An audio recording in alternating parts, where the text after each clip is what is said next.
Selamat pagi, siang, ataupun malam bagi dosen yang sedang menonton video presentasi kami pada kali ini. Jadi kami dari grup 9, nama saya Jonathan Sebastian Moiras, NIM saya 270226963.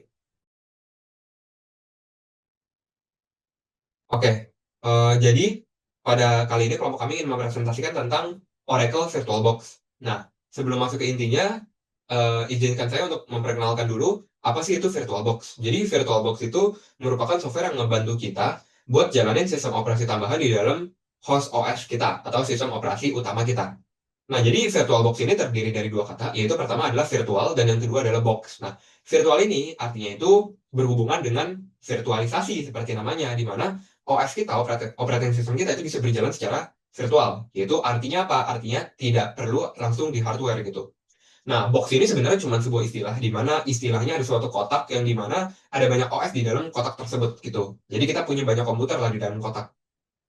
Nah, lalu siapa sih yang ngebikin VirtualBox ini? Jadi sebenarnya pada tahun 2007-2008 ini VirtualBox didirikan oleh perusahaan Jerman yang bernama Innotech GmbH. Nah, di mana pada tahun 2008-an itu diakuisisi oleh perusahaan lain yang namanya Sun Microsystems.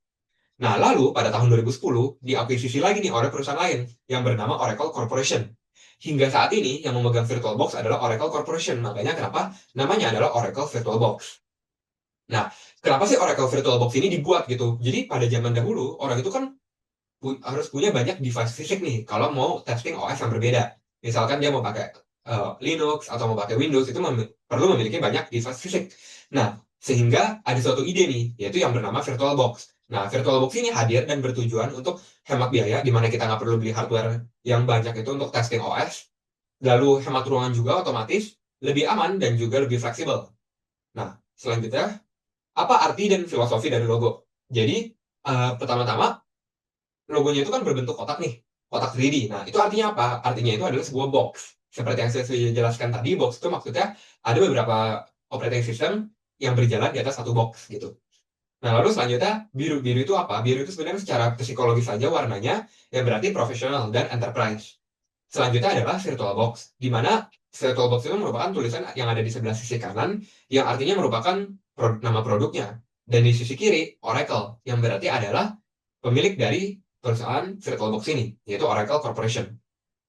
Nah, fitur utamanya ada apa aja? Jadi VirtualBox ini sangat-sangat powerful ya, di mana dia itu bisa multi-platform, bisa diinstal di Windows, Linux, macOS, Solaris, lalu dia juga multi-guest, di mana dia bisa dijalankan banyak OS yang ada di dalam VirtualBox ini. Lalu yang ketiga ada cloning, di mana dia bisa duplikasi VM, yaitu virtual machine dengan cepat. Dia memiliki fitur snapshot, di mana dia bisa nge-save kondisi VM kapan saja kita mau. Dan yang terakhir adalah shared folder, di mana kita bisa sharing file yang bisa dibilang gampang antara host dan juga guest-nya. Nah, selanjutnya apa aja sih kegunaan VirtualBox? Jadi kegunaannya yang pertama adalah kita bisa belajar OS baru nih, kayak misalkan Linux, habis itu FreeBSD di Windows gitu. Lalu selanjutnya kita bisa simulasi jaringan buat bikin lab virtual. Lalu yang ketiga, kita bisa testing software baru supaya host tetap aman. Yang keempat itu cyber security, di mana kita bisa testing malware tanpa takut nih laptopnya bakal rusak. Lalu yang keempat adalah DevOps, ya testing aplikasi multi environment. Dan juga yang terakhir adalah server development, di mana kita bisa jalanin server lokal buat web ataupun API misalnya.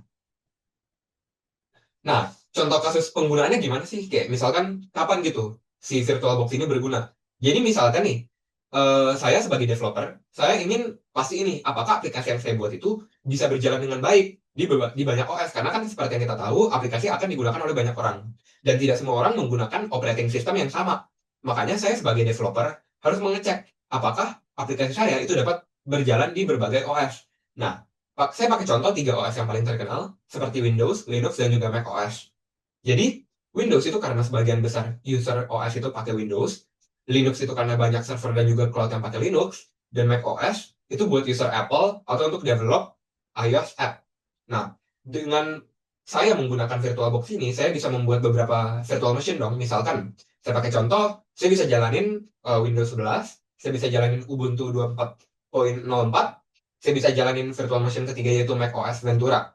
Nah, di mana saya nggak perlu restart buat pindah OS untuk ngetes gitu. Apakah aplikasi saya jalan di OS ini, OS itu. Saya nggak perlu restart, saya tinggal buka virtual machine saya, yang dibutuhin gitu. Saya buka 3 VM itu di dalam suatu VirtualBox, di mana seperti definisinya tadi, sebuah box itu punya banyak operating system di dalamnya, sehingga bisa saya jalankan berbarengan gitu, yang di mana kesimpulannya ya memang VirtualBox ini sangat membantu developer yang butuh pengujian lintas platform secara efisien, aman, dan juga hemat.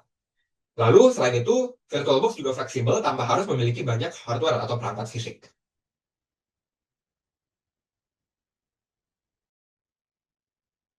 Oke, jadi sekarang kita akan maju untuk kelebihan VirtualBox-nya. Jadi, kita langsung mulai aja. Pertama, kelebihan VirtualBox itu ada gratis dan open source. Jadi, Oracle VM VirtualBox ini itu merupakan perangkat lunak yang bersifat open source dan sepenuhnya gratis untuk digunakan. Nah, ini berarti pengguna itu tidak harus kayak memerlukan biaya lisensi atau misalnya kayak berlangganan bulanan atau tahunan, baik untuk keperluan pribadi, pendidikan, maupun pengembangan. Nah, kode sumbernya itu juga tersedia bagi siapapun yang ingin memodifikasi atau memahami cara kerja VirtualBox secara lebih mendalam. Keberadaan komunitas pengguna dan pengembang yang aktif juga membuatnya menjadi salah satu platform visualisasi yang paling mudah diakses dan banyak didukung. Nah, kedua, dukungan lintas platform. Jadi, VirtualBox itu bisa dijalankan pada berbagai jenis sistem operasi host seperti Windows, Linux, Mac OS, dan Solaris. Selain itu, sistem operasi GES yang didukung sangat beragam, mulai dari sistem-sistem lama seperti Windows XP hingga yang paling baru kayak Windows 11. Serta berbagai distribusi Linux, Ubuntu, Fedora, Debian, CentOS, FreeBSD, bahkan sistem eksperimental seperti Haiku OS. Fleksibel ini itu menjadikan VirtualBox sebagai solusi ideal untuk lingkungan kerja yang heterogen. Nah, tiga, fitur snapshot untuk simpan dan restore kondisi VM. Jadi, salah satu fitur paling berguna dari VM itu fitur snapshotnya. Snapshot itu memungkinkan pengguna untuk menyimpan kondisi VM pada suatu titik waktu tertentu. Jadi, jika misalnya ada kesalahan seperti sistem crash atau perubahan konfigurasi yang merusak, atau misalnya kayak penginstalan software bermasalah, pengguna itu dapat mudah kembali dengan ke kondisi sebelumnya tanpa harus mengulang dari awal. Fitur ini sangat ideal untuk pengujian perangkat lunak, eksperimen OS, atau skenario debugging. Next kita itu ada Guest Editions. Jadi VirtualBox itu menyediakan fitur bernama Guest Editions, yaitu paket perangkat lunak tambahan yang diinstal di dalam sistem operasi guest. Nah, secara terpasang, fitur ini itu akan meningkatkan integrasi antara host dan guest, memungkinkan fungsionalitas seperti copy paste text antar sistem, drag and drop file, folder bersama yang bisa diakses dari kedua sistem, serta kemampuan untuk mengubah ukuran jendela VM dan menyesuaikan resolusi layar secara otomatis. Hal ini tuh sangat meningkatkan kenyamanan pengguna dalam mengoperasikan VM. Oke, terakhir kelebihannya itu ada aman untuk uji coba. Jadi karena sistem operasi yang dijalankan dalam VirtualBox-nya itu bekerja secara terisolasi dari sistem utamanya, penggunanya itu dapat dengan aman menjalankan software yang tidak terpercaya, mencoba konfigurasi jaringan baru, ataupun menguji OS eksperimental tanpa takut merusak sistem utamanya. Ini menjadikan VirtualBox sebagai lingkungan uji coba yang ideal, khususnya dalam konteks pembelajaran dan pengembangan. Oke, sekarang kita berikutnya ke kelemahannya. Nah, oke, jadi kita kelemahannya tuh pertama itu ada performa lebih lambat dibandingkan sistem asli. Jadi karena dijalankan secara virtual dan itu di atas sistem operasi host, OS yang berjalan di dalam VirtualBox itu tidak memiliki kinerja sebaik instalasi langsung atau kayak misalnya native. Proses virtualisasi menyebabkan lapisan tambahan yang perlambat akses ke perangkat keras. Hal ini sangat terasa ketika menjalankan aplikasi berat seperti editing video, game 3D, atau misalnya simulasi kompleks yang membutuhkan akses perangkat keras secara langsung dan cepat. Kelemahan kedua itu penggunaan sumber daya yang tinggi. Jadi menjalankan VM itu berarti membagi sumber daya komputer, terutama RAM dan CPU, antara host dan guest. Nah, jika komputer itu hanya memiliki RAM kecil atau prosesor terbatas, performanya keduanya itu bisa sangat menurun. Jadi misalnya nih, menjalankan Windows 10 di VirtualBox itu butuh setidaknya 2-4 GB of RAM hanya untuk VM-nya. Nah, jika host itu hanya cuma punya 8 GB of RAM, maka multitaskingnya itu bisa terganggu. Oke, kelemahan ketiga, akselerasi grafis terbatas. Jadi, walaupun VirtualBox itu mendukung akselerasi 2D dan 3D, kemampuan ini sangat terbatas. GPU virtual yang digunakan tidak bisa meniru seluruh potensi GPU fisik seperti halnya dalam GPU pass-through. Akibatnya, aplikasi grafis seperti game, software rendering, atau desain 3D itu seringkali kayak nggak berjalan secara optimal gitu. Nah, keempat, beberapa fitur itu membutuhkan konfigurasi tambahan. Jadi misalnya kalau fitur misalnya kayak USB 2.0 dan 3.0 itu pengguna tuh harus menginstal extension pack secara terpisah.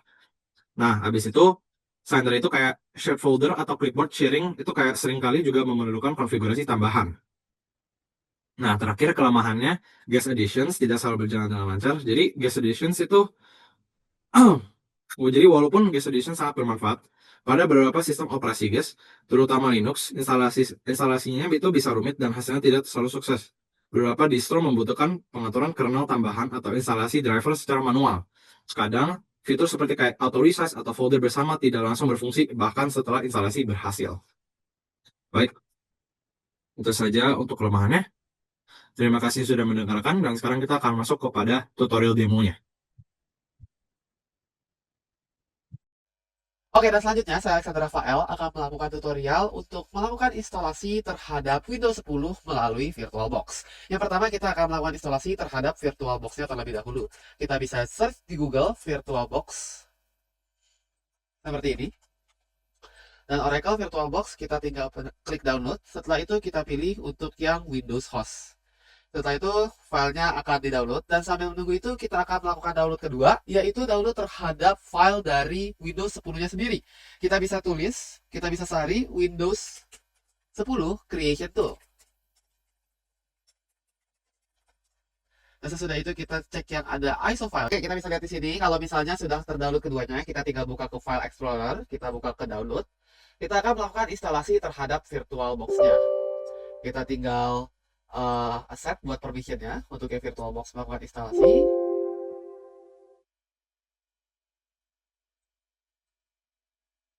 Tinggal kita finish.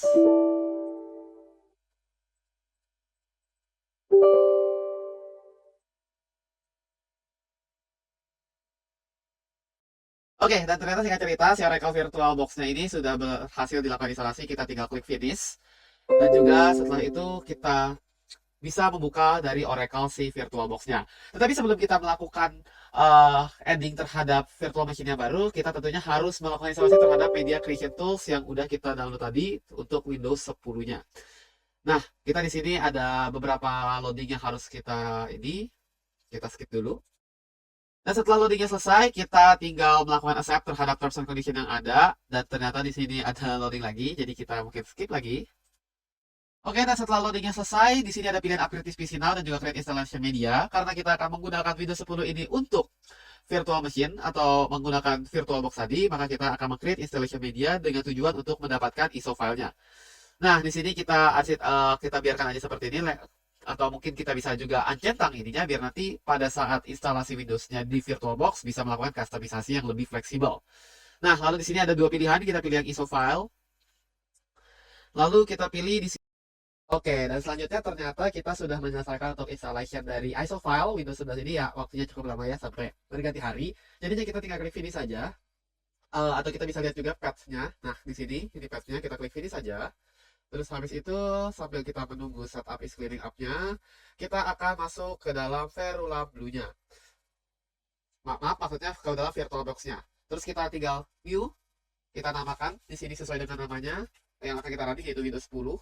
Terus habis itu kita bikin foldernya, bisa kita customize ya. Kalau misalnya aku di sini mau nggak folder itu biar masuk ke hard disk aja, biar nggak boros.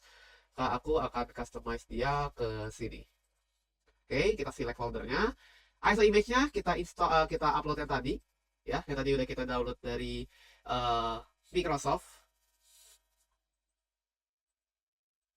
yaitu Windows. Oke, sisanya kita biarkan saja dan kita di sini skip unintended installation biar kita bisa melakukan instalasinya secara cepat dan hanya menginstal OS-nya saja. Nah, setelah itu di sini kita bikin base memorinya ini kita montokin aja sampai selama dia masih hijau ya. Karena memori kita ada 16 GB, kita set di sini ke 10 GB aja. Jadi 10.000. Jadi selama dia masih hijau, di sini artinya dia masih aman dan ini tentunya disesuaikan juga dengan kapasitas dari PC yang kita miliki. Setelah itu prosesornya di sini kita setup ke 4 CPU aja karena ini batas amannya. Selanjutnya kita bakal next. Oke, sekarang virtual hard disk-nya kita set ke angka 50 GB aja, tetap aja sama di settinginnya. Terus habis itu kita langsung next aja dan kita tinggal finish. Oke. Setelah kita selesai, kita masuk terlebih dahulu ke dalam sini, kita start aja ke dalam virtual machine-nya. Setelah itu dia melakukan oke. Dan kita cek di sini. Ya, dan dia berhasil ngeload Windows-nya, Windows 10 yang baru, yang tadi ISO file-nya udah kita download. Setelah itu kita akan melakukan instalasi seperti biasa. Seperti awal Windows pada umumnya, kita langsung next aja, kita langsung install now aja. Setelah itu ada loading di sini, kita cut sebentar. Oke, karena loading selesai dan di sini kita tidak punya product key-nya, maka kita ditulis I don't have a product key. Setelah itu kita langsung aja yang biasa Windows 10 Home atau bisa juga kita pilih Windows 10 Pro, tergantung dengan preferensi kita mau yang mana untuk OS Windows-nya. Setelah itu kita accept the license-nya. Dan juga di sini kita akan custom, di mana kita akan install Windows only biar menghemat storage kita juga. Dan di sini akan ada proses instalasi Windows yang kita perlu tunggu beberapa saat. Oke, dan setelah selesai tadi udah instalasinya, sekarang kita akan melihat di sini dia itu sudah melakukan setup terhadap aplikasi dari OS dari Windows itu sendiri. Dan kita tunggu sebentar lagi. Oke, setelah semua stepnya berhasil dijalankan dan juga loadingnya, sekarang kita akan memasuki setup dari basic Windows. Di sini kita bahasanya United States seperti biasa, lalu dia akan ada loading lagi, dan juga keyboardnya kita pakai keyboard US seperti biasa, dan juga di sini kita skip aja untuk second keyboard layoutnya. Ini seperti kita setup basic Windows. Setelah itu kita juga perlu setup network dari si Windows 10 yang baru ini juga. Dan di sini ada loading lagi, kita skip aja. Oke, selanjutnya di sini ada setupnya. Di sini kita setup aja for personal use dan kita lanjut aja ke next. Setelah itu dia ada loading lagi. Dan reset your account kita di sini pakai email yang biasa aja, email pribadi, ya. Email karena Outlook kita pakai email Windows aja. Oke, ternyata di sini tidak bisa. Jadi kita pakai sebentar. Oke, setelah tadi saya membuat alamat email yang baru, aku masukin Alexander Rafael 905@outlook.com. Kita langsung next saja. Terus habis itu kita enter passwordnya. Kita langsung next lagi. Oh, ternyata passwordnya itu agak sedikit salah. Kita enter password yang benar. Kita langsung next lagi. Setelah itu kita akan ada sedikit loading lagi. Dan setelah loadingnya selesai, seperti biasa kita akan create pin untuk Windows Hello. Untuk memastikan security dari si Windows 10-nya ini. Lalu akan ada loading sedikit dan kita tinggal masukkan pinnya. Dan kita konfirmasi sekali lagi. Nanti akan ada loading sedikit lagi. Dan di sini ada verifikasi untuk resign verification data, kita tinggal accept aja. Jadi kita tinggal accept lagi. Untuk semua ketentuan-ketentuan yang ada di servicesnya, kita tinggal di sini kita skip aja. Setelah itu untuk melakukan ininya kita akan masuk ke dalam VBox Windows Additions, terus habis itu kita klik kanan dan juga tinggal run as administrator untuk memunculkan layar yang full screen. Dan setelah itu kita tinggal next, install. Dan kita tunggu sebentar. Oke, dan setelah instalasi selesai kita akan melakukan reboot. Oke, setelah di reboot maka kita akan langsung masuk ke view di Oracle VirtualBox-nya, terus habis itu full screen mode. Oke, dan ternyata kita udah bisa selesai untuk melakukan full screen mode-nya. Dan sekian video tutorial untuk melakukan instalasi Windows 10 di dalam VirtualBox. Kita tinggal masuk seperti biasa, dengan pin yang tadi kita selesai, dan sekian. Baik, demikian presentasi dari kelompok kami tentang VirtualBox. Semoga apa yang telah kami sampaikan dapat membantu teman-teman sekalian. Dan apabila ada kesalahan yang kami perbuat ataupun tutur kata yang kurang berkenan, kami mohon maaf. Terima kasih karena telah menyaksikan.